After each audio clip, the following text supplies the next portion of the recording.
الله الرحمن الرحيم الحمد لله الذي هو الأول والآخر والظاهر والباطن والصلاة والسلام على أشرف الأنبياء والمرسلين سيدنا ومولانا ومقتدانا أبي القاسم محمد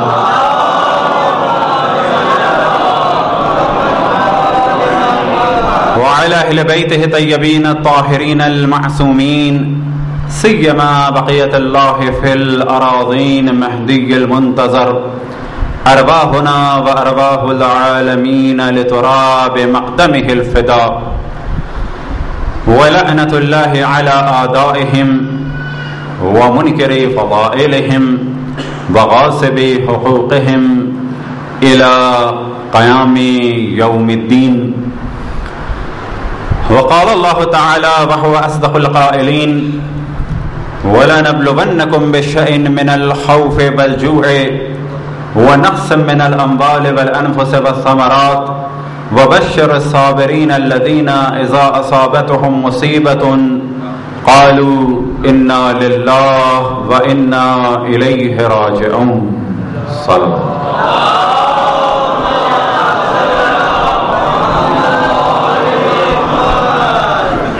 شہید کے درجات کی بلندی کے لیے رحم اللہ من قرأ الفاتحہ. بسم اللہ الرحمن الرحیم الحمد للہ رب العالمین إياك نعبد وإياك نستعين اهدنا الصراط المستقيم صراط الذين أنعمت عليهم غير المغضوب عليهم ولا الضالين.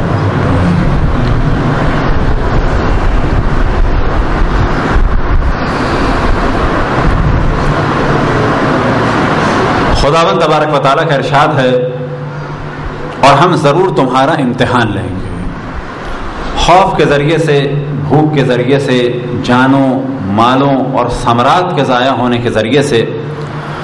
اور اے میرے حبیب تم بشارت دے دو ان صبر کرنے والوں کو کہ جب ان پر مصیبت آتی ہے تو وہ کہتے ہیں کہ ہم اللہ کے لیے ہیں اور اسی کی جانب واپس جانا ہے. بلا شک جو حالات چل رہے ہیں اور جو کچھ ہو رہا ہے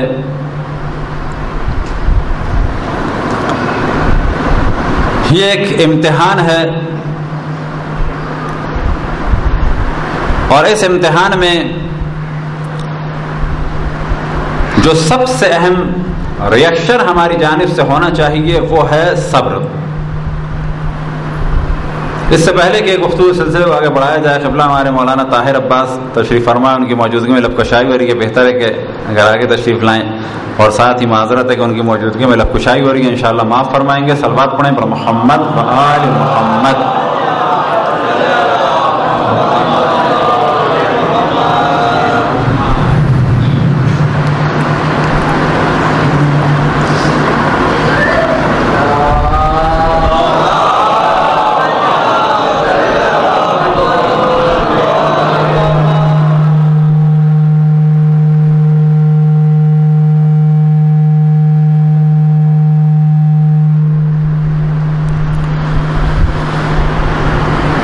جیسا کہ آپ خدمت میں توجہ دلائی، سب سے بہترین عمل ہے صبر. اب یہ یاد رکھیں کہ یہ واقعہ اور اس کے علاوہ جو واقعات ہو رہے ہیں ان کا تعلق ایک جانب تو خود شہید ہونے والوں کے گھروں سے ہے کہ جو ایک ڈائریکٹ تعلق ہے، اور ایک تعلق ہے یہ پوری قوم سے.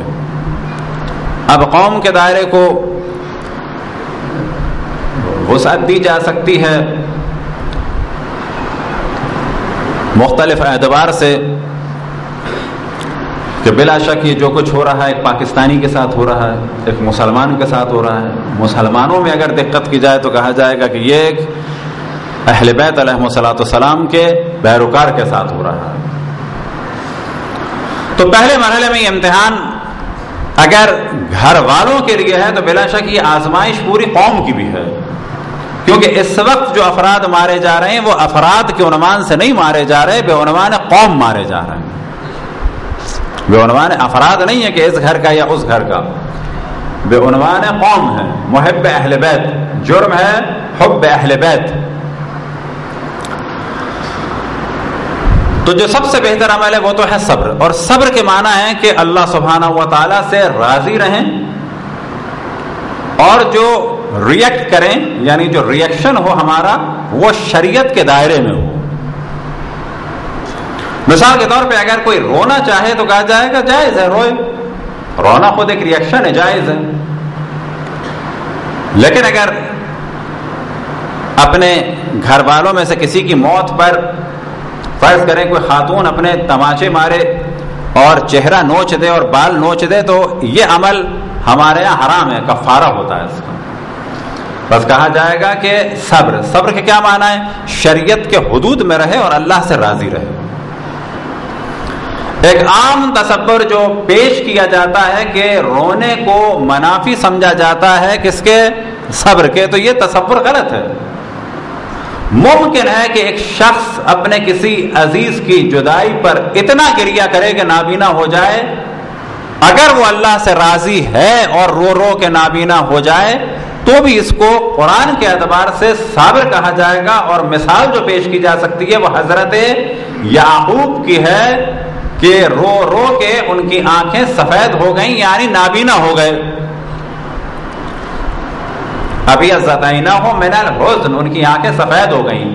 لیکن یہ سفید ہونا کنایا ہے کس بات سے؟ نابینا ہونے سے.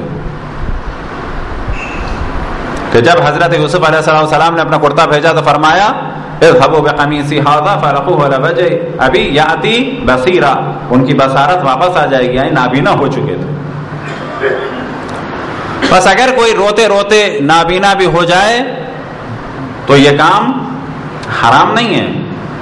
اصل معیار یہ ہے صبر کا کہ اللہ سبحانہ و تعالی سے راضی رہے. صحیح راضی. راضی کی علامت کیا ہے؟ ایک تو دل سے راضی ہو, دل میں شکوہ نہ ہو اللہ سے, اور دوسری چیز کیا کہ جو ریئیکٹ کرے, جو ریئیکشن ہو اس کا وہ شریعت کے حدود میں ہو. ریئیکشن شریعت کے حدود میں ہو.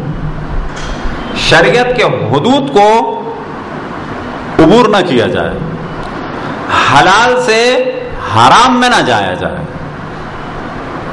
بس صبر مجموعہ ہے دو چیزوں کا کہ جن میں سے سب سے اہم موضوع کیا ہے؟ عمل نہیں ہے. سب سے اہم موضوع ہے راضی رہنا اللہ سبحانہ و تعالی سے.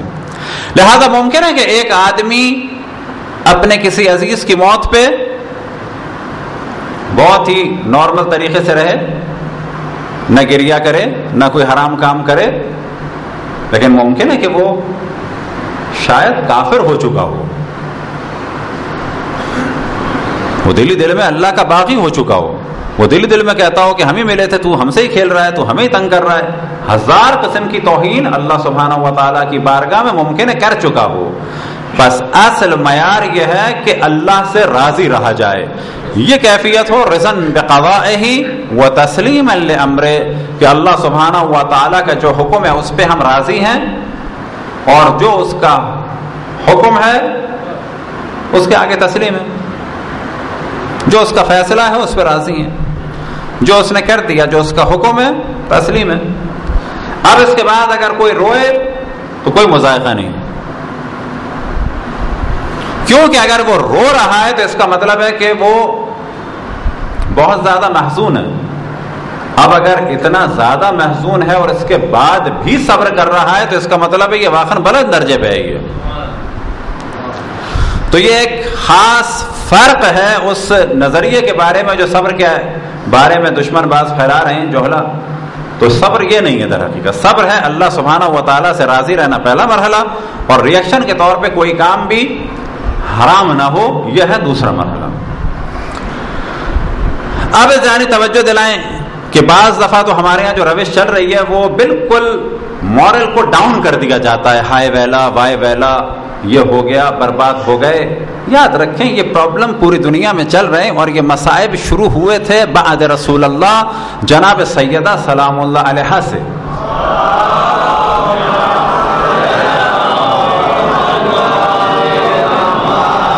قبلہ مولانا صابری صاحب تشریف فرمائیں, ان کی موجودگی میں خوشائی ہو رہی ہے, انشاءاللہ معاف فرمائیں گے. بزرگ اور ان کی ہمیشہ محبت رہی ہے، جسارت ہو رہی ہے. صلوات پڑھیں پر محمد والے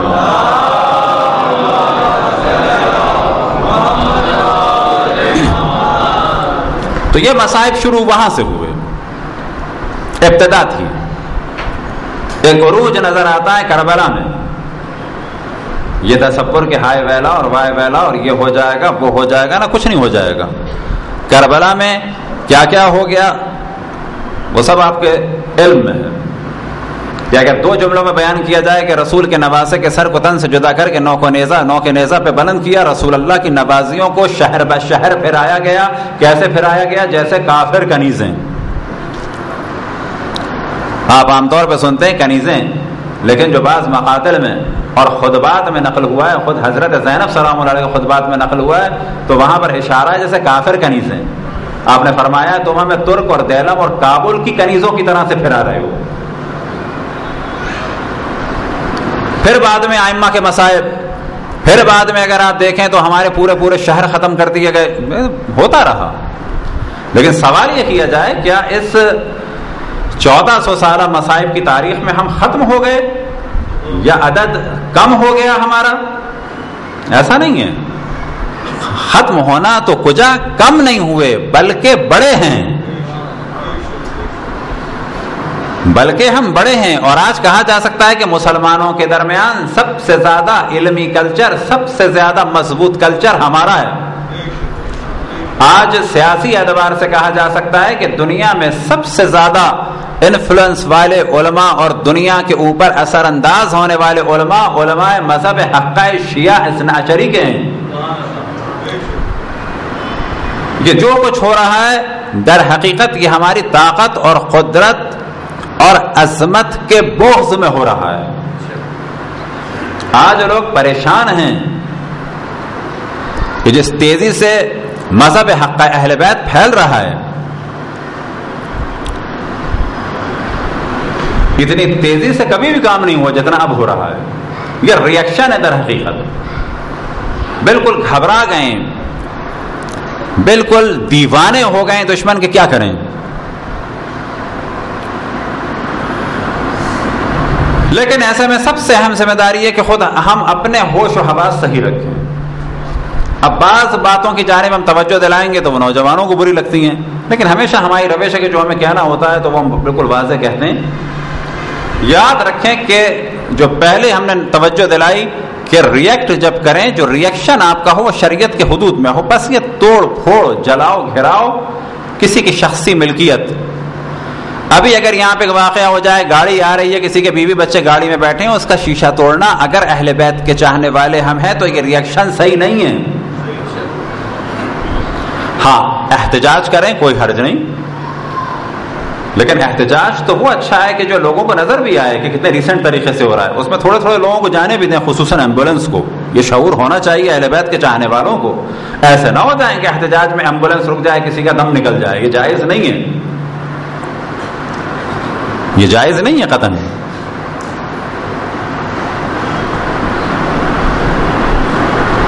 تو اس دوران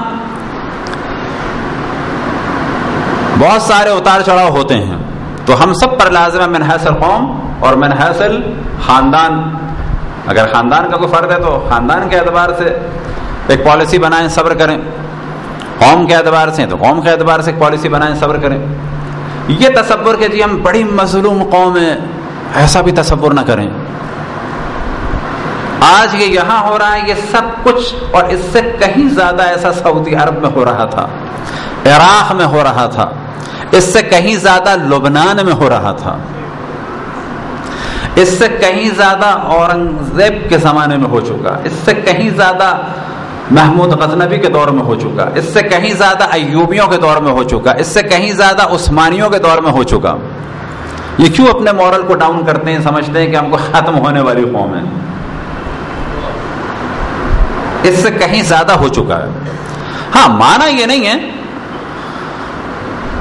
کہ ہم ریئیکٹ نہ کریں. ہاں ریئیکٹ کرنا ہے احتجاج کی صورت میں اچھے طریقے سے.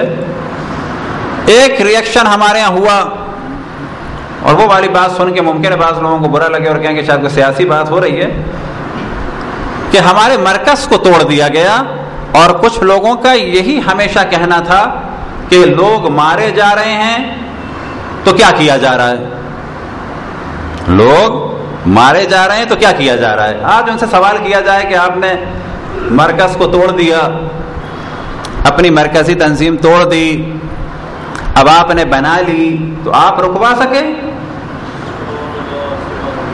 کل اگر یہ علماء کہتے تھے کہ ہم جنازے اٹھائیں گے، صبر کریں گے، تو آپ کہتے تھے ہمارا کام جنازے اٹھانا ہو گیا. آج افسوس کی بات ہے آپ بھی یہی کہہ رہے ہیں ہم جنازے اٹھائیں گے اور 1000 جنازے اٹھائیں گے. کیوں اٹھائیں گے جنازے؟ آپ نے تو اپنی قوم کو توڑا ہی اسی بیس پہ کہ ہم جنازے نہیں اٹھائیں گے اور قتل عام رکوائیں گے. رکوائیے.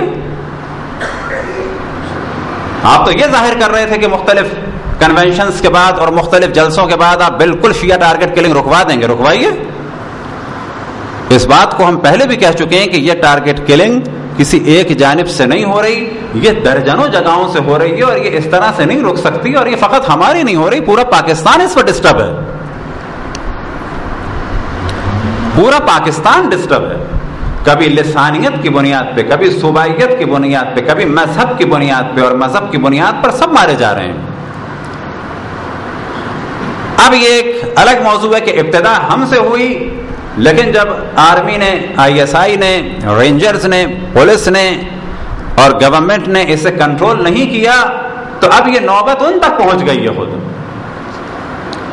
یہ جو اعتراضات تھے کہ تحریک کیوں نہیں رکواتی قتل عام، تو کیا آج آرمی اپنا قتل عام رکوا پا رہی ہے؟ کیا تحریک آرمی سے زیادہ تھی مضبوط؟ آج رینجر اپنا قتل عام رکوا سکتی ہے؟ کیا تحریک رینجر سے زیادہ مضبوط تھی؟ نہیں، قطعاً نہیں. یہ نتیجہ تھا بے صبری کا. البتہ کچھ بے صبری تھی اور کچھ اس میں جا طلبی تھی. کچھ لوگوں کو آگے آنے کا شوق تھا.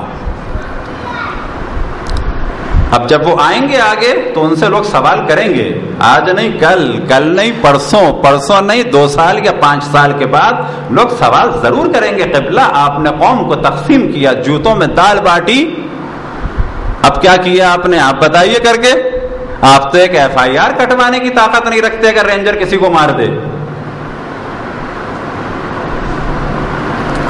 تو یہ نتیجہ کس چیز کا ہے؟ تدبر نہ ہونے کا. صبر نہ کر پائے، یہ سمجھے کہ مرکز توڑ دو تو مشکل حل ہو جائے گی. صبر نہیں تھا، اپنا مرکز توڑ دیا. کس خوش فہمی میں کہ مشکل حل ہو جائے گی. مشکل نہ حل ہوئی اور نہ ہی حل ہوگی، بلکہ مشکلیں بڑھ جائیں گی جب مرکزی تنظیمیں ٹوٹیں گی. اور یہ کر دیا. تو یہ نتیجہ ہے کس چیز کا؟ عدم فہم کا، عدم تدبر کا. البتہ اس میں جاہ طلبی، قدرت طلبی بھی ہے. مزہ آتا ہے بالآخر، نام و نمود میں خود ایک مزہ ہے، اور ایک بے صبری کا بھی جلوہ ہے. بس یاد رکھیں من حیث القوم اور من حیث الخاندان صبر کرنا ہے. صبر کی کیا ڈیفینیشن ہے یہ آپ کو بتائی. اور جب یہ مسائل ہوتے ہیں تو یہاں پہ دیکھنا پڑتا ہے، تاریخ پہ نگاہ ڈالنی پڑتی ہے کہ ایسے میں کیا کرنا چاہیے.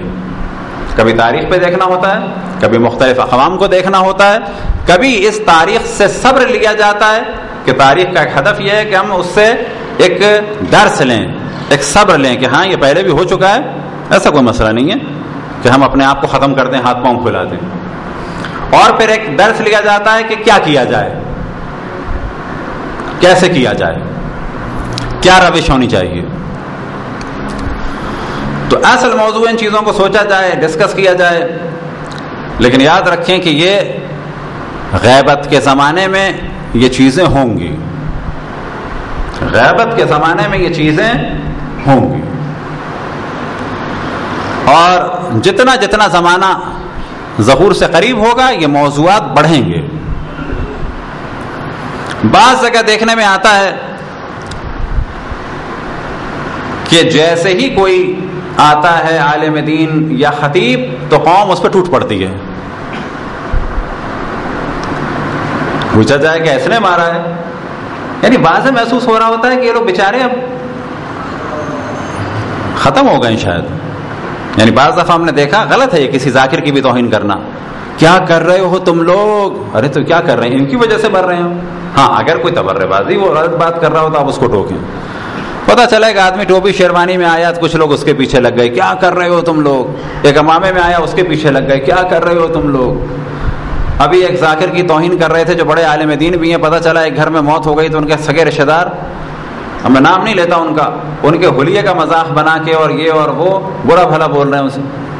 اب ایک ایسا عالم دین, ایک ایسا ذاکر کہ جو فقط کیا اس محلے میں رہتے تھے, نہ وہ سیاسی کاموں میں نہ کسی اختلافی کاموں میں, اس کا جرم کیا ہے کہ اس کے محلے میں یہ سب کچھ ہو گیا ہے.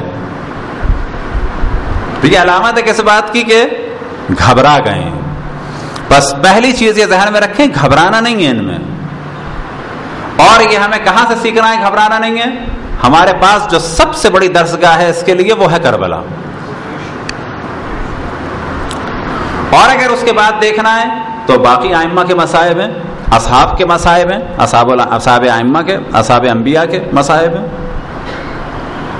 اور اگر ان کے بعد دیکھنا ہے علماء کے مصائب ہیں, مختلف علاقوں میں مومنین کے ساتھ کیا ہوا ان کے مصائب ہیں, تو بڑے آرام سے پتہ چل سکتا ہے. تو ایک جانب ذہن میں رکھیں کہ اس وقت اصل خطرہ یہ ذہن میں نہ لائیں کہ یہ سب کچھ شیعت کے ساتھ ہے, گو کہ ہے. اصل میں یہ سارا کام پاکستان کے خلاف ہو رہا ہے. اپنی نظر کو ذرا وسعت دیں, یہ سارا کام کس کے ساتھ ہو رہا ہے؟ یہ سب کچھ پاکستان کے ساتھ ہو رہا ہے. اذن رسول اللہ صلی اللہ علیہ وآلہ وسلم نیچے اتر آئے, جیسے ہی نیچے اترے تو گھاٹی کھل گئی, پیچھے سے حملہ کر دیا خالد نے. نتیجہ کیا ہوا کہ اگر نبی اور امام کی موجودگی میں بھی نبی اور امام کے حکم پر عمل نہ کیا جائے تو یاد رکھیں ہار سکتے ہیں. اتنی واضح مثال, کھل کے مثال دینے میں بعض دفعہ مولوی بھی ڈر جاتے ہیں, لیکن ہم نے واضح مثال دے دی کہ کل کو کوئی یہ نہیں کہہ سکتا کہ جی نبی اور امام کی ہم نے توہین کر دی. کوئی توہین نہیں ہے, جس کوئی توہین لگے جا کے جنگ احد پڑھ لے. اور اگر وہ کہہ سکتا ہے تو کہتے جیت گئے تھے, کہتے جا کے, لیکن کام خراب ہو گیا تھا. جنگ صفین جیت گئے تھے, کام خراب ہو گیا تھا, بعد میں مشکل ہو گئی, حاکمیت تک نگاہ پہنچی, حاکمیت تک. اب نوبت یہاں تک آئی کہ اس زمانے میں کونڈلیزا رائز اور گولڈن براؤن یہ شور مچاتے پھر رہے تھے کہ عراق میں قتل عام ہونے والا ہے, عراق میں جنگ طائفی ہو جائے گی, یعنی گروہوں کی جنگ ہو جائے گی, شیعہ سنی کی جنگ ہوگی, خانہ جنگی ہوگی, قتل عام ہوگا. یہ جو ان کی گفتگو تھی یہ در حقیقت ان کی پلاننگ کو بیان کر رہی تھی کہ عراق میں ہونے والا ہے اور یہ کیسے ہوگا, لوگوں کو مارا جائے.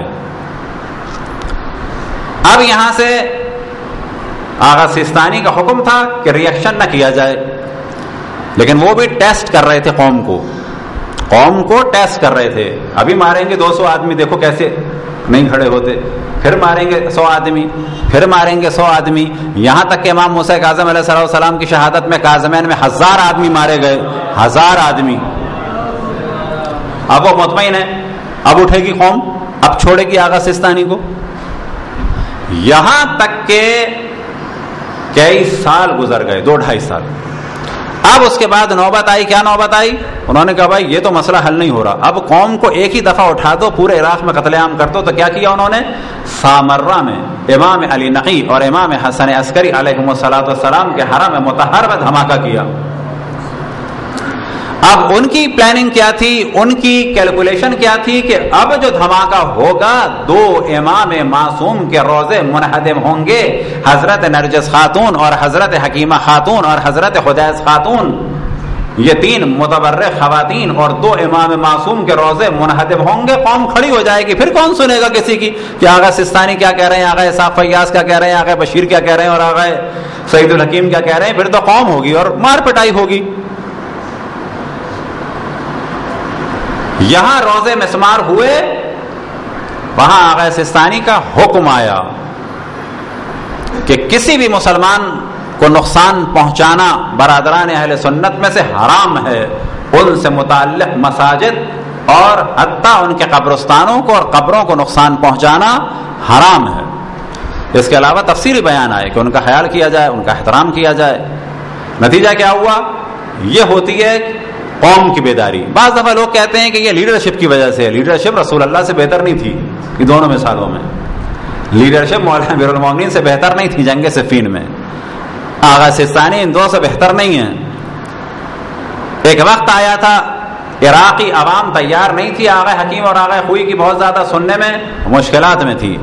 آج ایک وقت آیا کہ وہ تیار ہو گئے اور اطاعت کر رہے ہیں نائب امام اور مرجع کی، آگے بڑھ گئے وہ ساتھ۔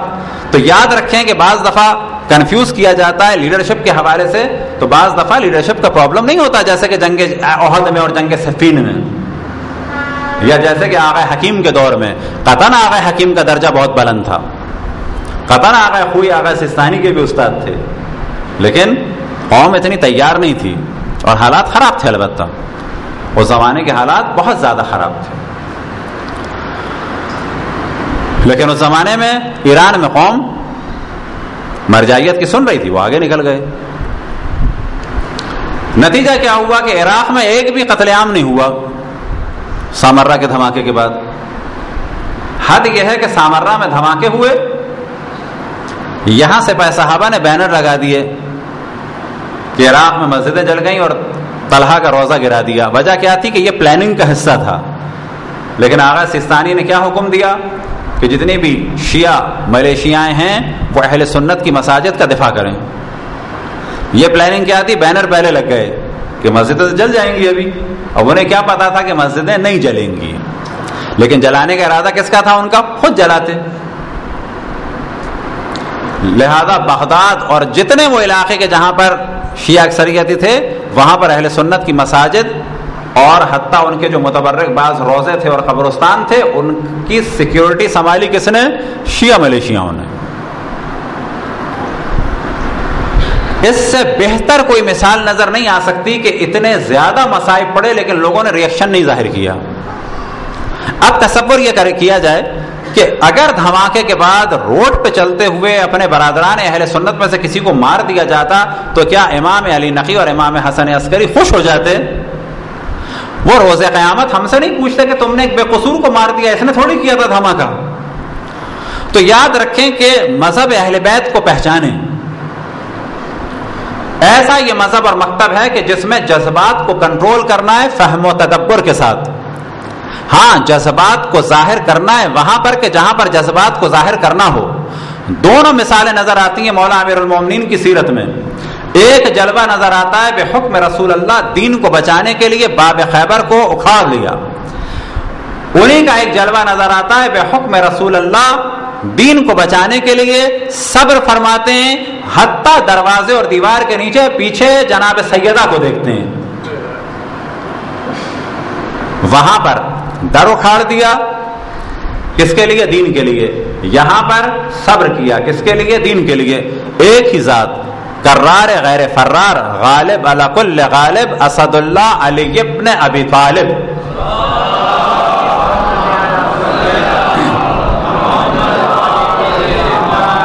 ایک ہی ذات کے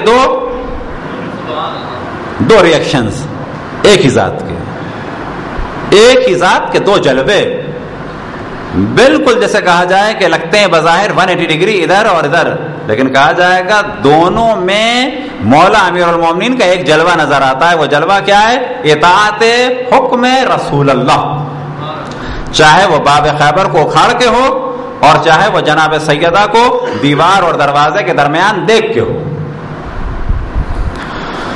تو یہ عراق کی بہترین مثال ہے۔ اسی طرح سے یاد رکھیں یہ مسائل دنیا میں ابھارے جائیں گے۔ مثال کے طور پر جو کچھ برما میں ہو رہا ہے یہ شرمناک کام ہو رہا ہے۔ ابھی ہماری برما کے کچھ لوگوں سے بات چیت ہوئی کہ وہاں کے جو منک حضرات ہیں، منک حضرات یعنی ان کے جو علماء ہیں، جو لاما حضرات ہیں، وہ خود پریشان ہیں اس سے، کیونکہ اس سے بودھزم بدنام ہو گیا ہے۔ بودھزم جو ہے وہ کیڑے کو نہیں مارنا پسند کرتے تھے بودھسٹ۔ آج کل ایک دور تھا کہ ہیومن رائٹ کے لیے اور اینیمل رائٹ کے لیے بدھ اور جین کو بلایا جاتا تھا۔ اس برما کے واقعات کے بعد بودھسٹ کی اینٹ سے اینٹ بچ گئی ہے، ان کے علماء پریشان ہیں کیا ہوا ہے، کام قطعاً غلط ہوا ہے۔ بالکل غلط ہے، احتجاج ہونا چاہیے، لیکن سوال یہ ہے کہ آپ کو اگر یہاں پر ایک بدھسٹ مل جائے تو اس کو مار دیں ہم؟ کہا جائے گا نہیں، ہم یہ نہیں کر سکتے، وہ مہمان ہیں، یا یہ بیچارے مہمان بھی نہیں ہیں، روز محشر مولا امیر المومنین پوچھیں گے کیا اس نے مارا تھا؟ تمہیں پتا تھا اس نے مارا ہے؟ پھر کیوں مارا تم نے اس کو؟ تمہارے امام کی یہ سیرت تھی۔ تو بس ایکشن اور ری ایکشن جو ہیں وہ تابع ہونا چاہیے کس کے؟ تعلیمات ائمہ کے۔ ایک واقعہ ہم بعض دفعہ بیان کرتے ہیں، دبئی ایئرپورٹ پہ تھے، اب کیونکہ ہمیں اتفاق سے 2 کتابیں چاہیے تھیں، ایک دفعہ بھی ایک صاحب لاہور گئے، ہمارا جانا نہیں ہوا، پھر ایک دفعہ ایک سکھ نظر آیا، وہ کتاب کیا تھی ہمیں چاہیے تھی؟ گرو گرنتھ صاحب۔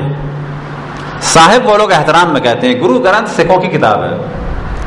دبئی ایئرپورٹ میں بیٹھے تھے، ایک سکھ فیملی ملی، بعد میں تفصیل سے بات ہوئی، پتہ چلا وہ لوگ سکھر کے تھے، مائگریٹڈ تھے، ایک زمانے میں وہ لوگ ان کے آباء و اجداد سکھر کے تھے، پھر وہ لوگ جب پاکستان بنا چلے گئے، تفصیل سے بات چیت ہوئی، گرو گرنتھ وغیرہ کے پوچھا ہم نے مل جائے گی نہیں ملے گی، خیر اس زمانے میں گفتگو ہوئی عراق کے بارے میں اور شیعت کے بارے میں۔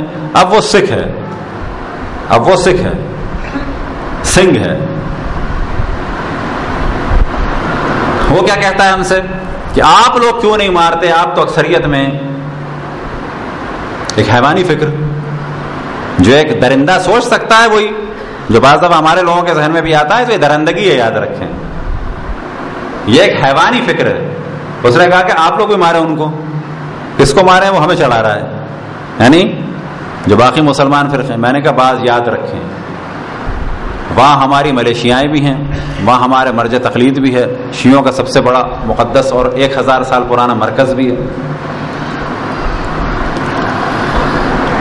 ہمارا مذہب یہ ہے کہ اگر کوئی 1000 آدمی قتل کر دے ہمارے، 1000 آدمی قتل کر دے ہمارے، تو ہم اس کے جواب میں یہ بسوں کے اسٹاپس پر یا اسٹیشنز پر جو ہے دھماکہ نہیں کر سکتے، حرام ہے یہ۔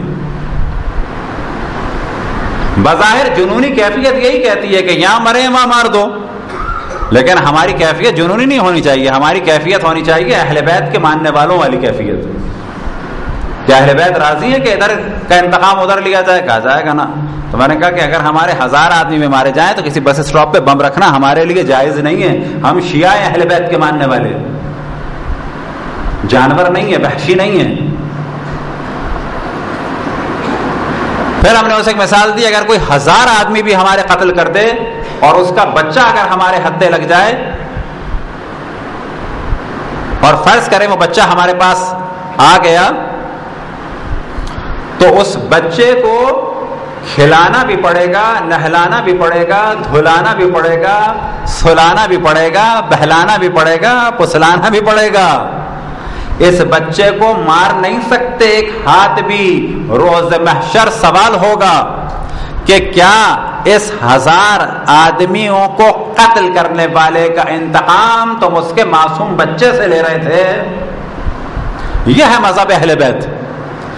ہمیں مذہب اہل بیت کو اس طریقے سے بیان کرنا ہے، لیکن آج بعض جگہ مومنین اتنا بیلنس نہیں ہے۔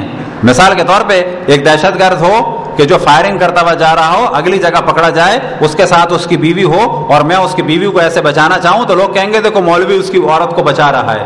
بس کیا کریں؟ آپ یہ چاہتے ہیں اس کی عورت کو ماریں؟ اسلام اجازت نہیں دیتا اس کی۔ خدا نہ خواستہ عورتوں کی بے حرمتی کی جائے، اور پھر کسی دوسری قوم، چاہے وہ ہندو ہوں چاہے بدھسٹ ہوں، ان کی عورتیں ہتھے چڑھ جائیں تو ان کو اس طرح سے چھونا جائز ہے؟ اگر ہم تعلیمات قرآن و اہل بیت والے ہیں تو جائز نہیں ہے۔ یہاں پر کمال یہ ہوگا کہ ہم صبر کریں، ان عورتوں کی حفاظت کریں اور باعزت طریقے سے ان کو بھیجیں۔ اب ہمارا کام وہ عورتیں کریں گی اور کہیں گی کہ تم لڑ رہے ہو ان لوگوں سے کہ جنہوں نے تمہاری بیٹیوں کی عزت کا خیال کیا، اور ان کا مکتب اور مذہب ایسا ہے کہ وہ ہمیں چھو بھی نہیں سکتے تھے۔ تو ہمیں اپنے مذہب کو اور مکتب کو اگر پہچانوانا اور پھیلوانا ہے تو یاد رکھیں صحیح طریقے سے پھیلانا ہوگا، صحیح طریقے سے پہنچانا ہوگا۔ صلوات پڑھیں بر محمد والے محمد۔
تو ہمیشہ اس جانب ہم توجہ دلاتے ہیں کہ یاد رکھیں کہ مصائب آئیں گے، لیکن ان مصائب میں بھی ہمیں اپنے مذہب اور مکتب کو ویسا بیان کرنا ہے جیسے کہ ہمارے ائمہ نے بتایا۔ اب اگر مصائب آنے کے بعد ہم بہک گئے اور اپنے مذہب اور مکتب کا غلط انٹروڈکشن کرا دیا تو یہ عمل بدترین گناہوں میں سے گناہ ہے، کیونکہ ہمارا ہر ایکشن اور ریئیکشن در حقیقت لوگوں کی نگاہوں کے سامنے ہے، اور ہمارے ایکشن اور ریئیکشن کے ذریعے سے لوگ سمجھتے ہیں کہ مذہب اہل بیت کیا ہیں، شیعہ کیا ہیں۔ اور ایک اور مثال دی جائے کہ اگر انڈیا میں درجنوں مساجد توڑ دی جائیں تو کیا ہم اگلی صبح پاکستان میں کسی ہندو جمعدار کو مار سکتے ہیں؟ کیا رسول اللہ صلی اللہ علیہ وآلہ وسلم اور مولا امیر المؤمنین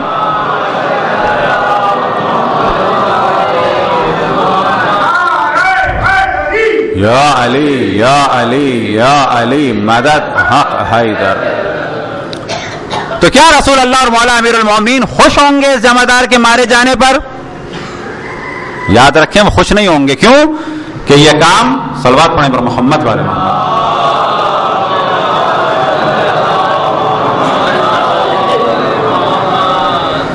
ایک مثال عام طور پہ ہم یہ دیتے ہیں کہ اگر انڈیا میں درجنوں مساجد خدا نخواستہ گرا دی جائیں تو کیا خبر آنے کے بعد اگلی صبح اپنے محلے کے ایک ہندو جمعدار کو ہم ماریں، یعنی جان سے، یا حتی ہاتھ ایک مار دیں، تو رسول اللہ صلی اللہ علیہ وسلم اور مولا امیر المؤمنین کیا خوش ہو جائیں گے؟ تو جواب یہ قطعاً خوش نہیں ہوں گے۔ ان مسجدوں کے ٹوٹنے سے یہاں کے ہندو کا کیا تعلق؟ اگر ہم اپنے مذہب اور مکتب کو ایسے بیان کریں گے تو دنیا اس مذہب اور مکتب کو قبول کرے گی، اور یہی وہ کام ہے کہ جس کی وجہ سے ہماری تعداد بڑھتی چلی گئی، کیونکہ ہمارے علماء کا اور ہماری قوم کا کردار ایسا تھا، ہمارا مکتب ایسا تھا، ہم قتل کیے گئے لیکن تعداد بڑھتی چلی گئی۔ لیکن اگر ہمارا ایکشن شریعت کے مطابق نہ ہوتا یا اگر نہ ہوگا تو پھر ہم بڑھنے کے بجائے محدود ہوتے چلے جائیں گے، بڑھنے کے بجائے ہم محدود ہوتے چلے جائیں گے۔ بس یہی تھی وہ چیز اور یہی تھا وہ موضوع، اور اسی نقطے کی جانب لانا تھا کہ جو شروع سے ہم نے گفتگو کی کہ مصائب آئیں گے، مشکلات آئیں گی، لیکن ہمیں صبر کا دامن نہیں چھوڑنا ہے۔ اور انہی ایام کے بارے میں ایک روایت امام زین العابدین علیہ السلام سے نقل و امام فرماتے ہیں،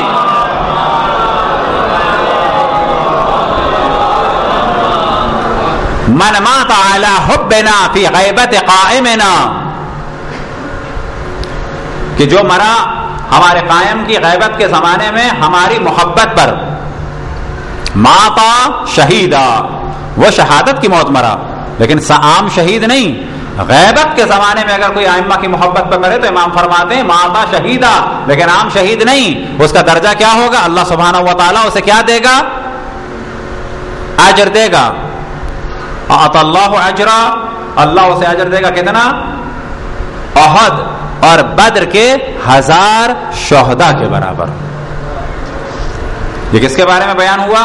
کہ جو امام کی غیبت کے زمانے میں اہل بیت کی مودت پر مرے.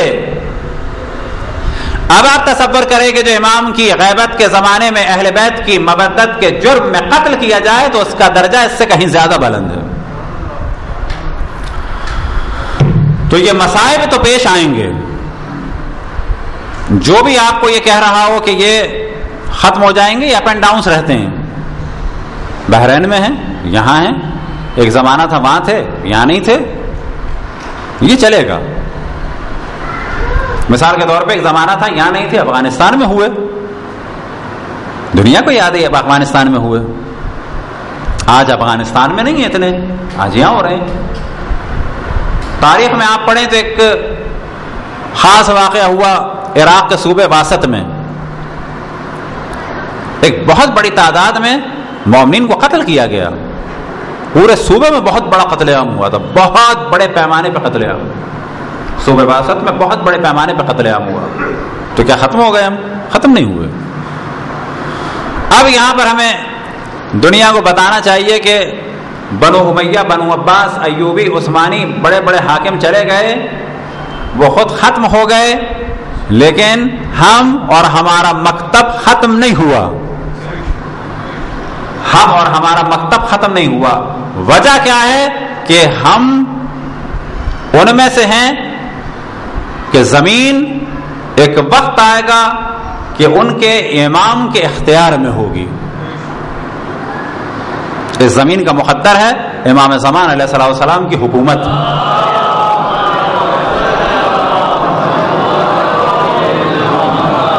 اب جیسا کہ آپ کے علم میں ہے کہ شہید کی والدہ حیات ہیں، اور سب سے اہم کام ہے صبر. کس کے لیے؟ کہ جس پر مصائب آئیں. ان کی زوجہ ہیں، ان کے بچے ہیں. تو یہ سب سے بڑی مصیبت پہلے مرحلے میں والدہ کے لیے، بیوی کے لیے اور بچوں کے لیے ہے، بہن بھائیوں کے لیے ہے اور باقی اعزاء کے لیے ہے. تو سب سے اہم کام ہے ان کا صبر، اور سب سے اہم کام ہمارا ہے صبر کی تلقین. اور صبر کی تلقین کے کیا معنی ہے؟ یہ معنی نہیں ہے کہ نہیں رو نہیں، یہ بھی کہہ سکتے ہیں آپ، لیکن اگر کوئی روتا ہے تو اس کو نہ سمجھا کہ یہ گناہ کر رہا ہے یا صبر کے منافی کام کر رہا ہے. اگر وہ اللہ سے راضی ہے تو صابر ہے. ایک روایت نقل ہو خصوصاً ان کی والدہ ماجدہ کے لیے، اور ساتھ ہی اس سے ایک نتیجہ نکالا جا سکتا ہے باقی گھر والوں کے لیے، لیکن روایت میں کوئی ہم تحریف نہیں کر سکتے، روایت خاص ماں باپ کے لیے ہے کہ امام جعفر صادق علیہ السلام ارشاد فرماتے ہیں کہ اگر کوئی 70 بیٹے چھوڑ کے جائے، یہ بھی ایک مشکل کام ہے 70 بیٹے. چلیں جی، ایک آدمی 70 بیٹے، عورت تو نہیں کر سکتی، عورت 70 بیٹے پیدا نہیں کر سکتی. مرد بہت ساری شادیاں کرے تو شاید 70 ہو جائے، لیکن یہ اصل مسئلہ 70 کا نہیں ہے. امام فرماتے ہیں اگر کوئی 70 بیٹے چھوڑ کے جائے مرنے کے بعد، اور یہ 70 کے 70 ہمارے قائم کے اصحاب میں ہوں، یہ والا کام اختیار میں نہیں ہے. ایک کو بھی ہم خود نہیں بن سکتے امام کے صحابی، چیلنج نہیں کر سکتے، اپنی اولاد کو بھی نہیں بنا سکتے. اب اگر لکھا ہوگا تو قسمت میں ہو جائیں گے. تو امام فرماتے ہیں کہ یہ 70 کے 70 ہمارے قائم کے اصحاب میں سے ہوں، اور ہمارے قائم کی بارگاہ میں، میں انہی کے سامنے، انہی کے محضر مبارک میں شہید ہوں. اس سے بہتر ہے، کیا بہتر ہے؟ یہ کتنا بڑا عمل ہے کہ ہمارے لیے پاسبل نہیں ہے اس کو کرنا. تو امام فرماتے ہیں اس سے بہتر ہے کہ اس کی زندگی میں اس کا ایک بیٹا مر جائے، یعنی اجر کے اعتبار سے اس کا زیادہ درجہ ہے. وہ آدمی جو 70 بیٹے چھوڑ کے جائے، امام کے اصحاب میں سے ہوں، امام کے محضر مبارک میں شہید ہوں، اس آدمی کے لیے زیادہ بہتر یہ ہے کہ اس کی زندگی میں اگر ایک مر جائے اور یہ اس پہ صبر کر لے، تو درجے کے اعتبار سے یہ مقدم ہے. تو والدہ اگر سے مراد بلا شک وہ صبر کر رہی ہیں اور صبر کرتی رہیں گی، تو اگر جتنا زیادہ صبر کریں گی تو اتنا درجہ ہے. اسی طرح سے زوجہ اور بچے جتنا زیادہ صبر کریں گے، اور صبر کے کیا معنی ہے یہ ہم شروع سے بیان کر رہے ہیں، اتنا زیادہ درجہ ہے. بے شک گریہ کریں لیکن اللہ سبحانہ و تعالیٰ سے شکوہ نہ ہو. رضا بقضائه وتسلیما لامره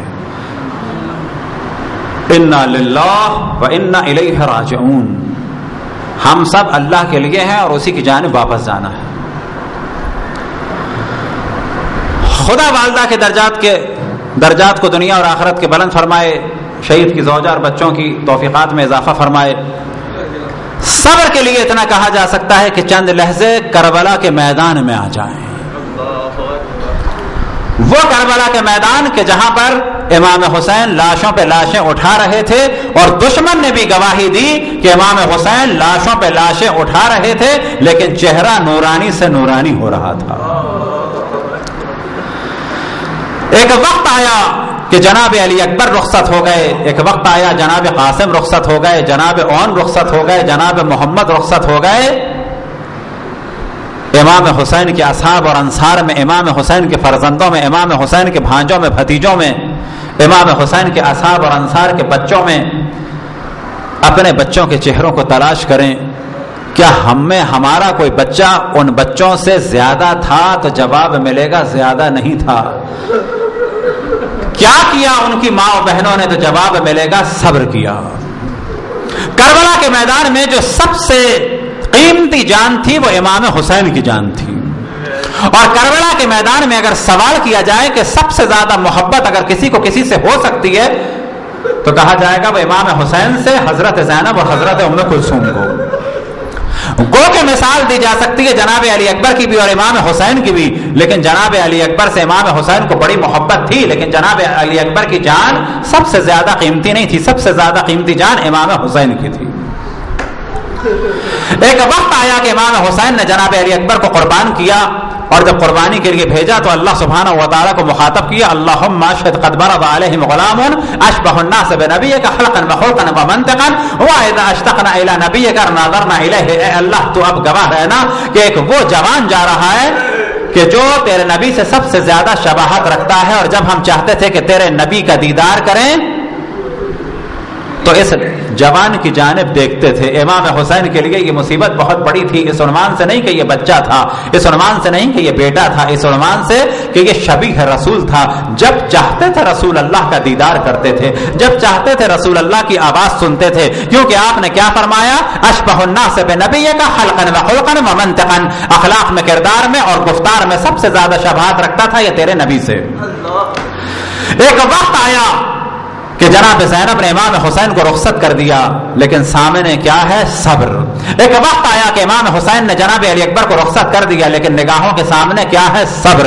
ایک وقت آیا کہ جناب علی اکبر کے جنازے کے پاس پہنچے تو جناب ہاجرہ کو آواز دی جائے, اے حضرت ہاجرہ کربلا کے میدان میں آئے. کل مکے کی سرزمین میں آپ کا بیٹا اسماعیل قدم رگڑ رہا تھا اور پانی زمین سے ابل رہا تھا. آپ نے گھبرا کے کہا زمزم. حضرت اسماعیل کے قدموں کے سامنے پانی ابل رہا ہے. آپ نے کہا زمزم. لیکن کربلا کے میدان میں آئے, اپنے بیٹے حسین کو دیکھیں. حسین کے بیٹے کے سینے سے خون کا چشمہ ابل رہا ہے, لیکن آپ کا بیٹا حسین زمزم یعنی رک جا نہیں کہہ رہا. یہ خون دیکھ کے اس کی نگاہوں کے سامنے اللہ کی خوشنودی ہے اور زبان پہ کہ جملہ ہے رضا بقضائہ وتسلیما لامرہ.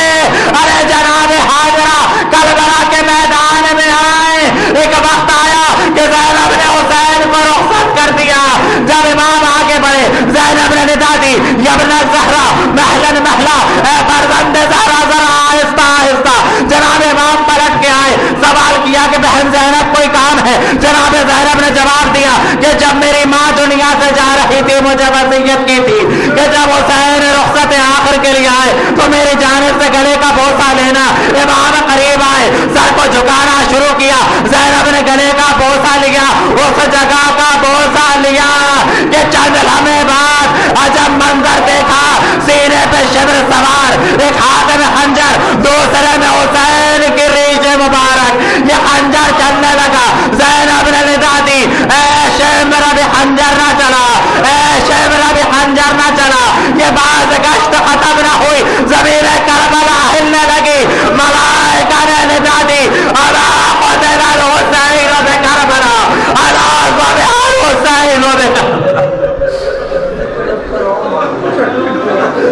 یا اللہ جس نے رسول اللہ جناب سیدہ اور ائمہ پہ ظلم کیا ان سب پہ لعنت فرما.